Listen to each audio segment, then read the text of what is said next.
یاریەکانی قۆناغی یەکەمی ئەم وەرزەی چامپیۆنز لیگ بەردەوامی هەیە و چوارشەممە 9 یاری تر لەو قۆناغە بەڕێوە دەچن لە بەهێزترین یاریدا و لە کاتژمێردا، یانی بەرشەلۆنەی ئیسپانی لە یاریگای خۆیدا میوانداری یانی بایر میونخی ئەڵمانی دەکات و هاندەران چاوەڕێی یاریەکی نایاب دەکەن لە نێوان هەردوویانەکەدا.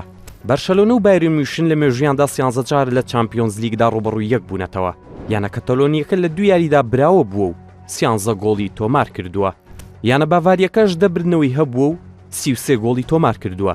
لە یەک یاریشدا یەکسان بوون.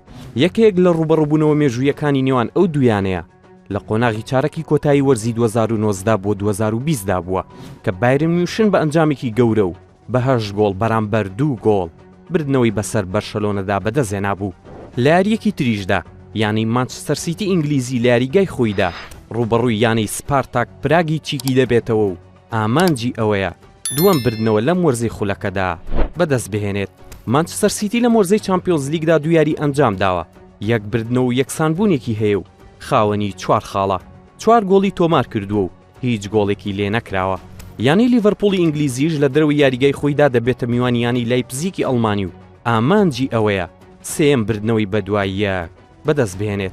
لیڤەرپوڵ لەم وەرزەدا 11 یاری لە سەرجەم پاڵەوانێتیەکان ئەنجام داوە، لە دایاریدا بردنەوەی بەدەستهێناوە و لە یەک یاریشدا تووشی شکست بووە، 25 گۆڵی تۆمار کردووە و تەنها 5 گۆڵی لێکراوە.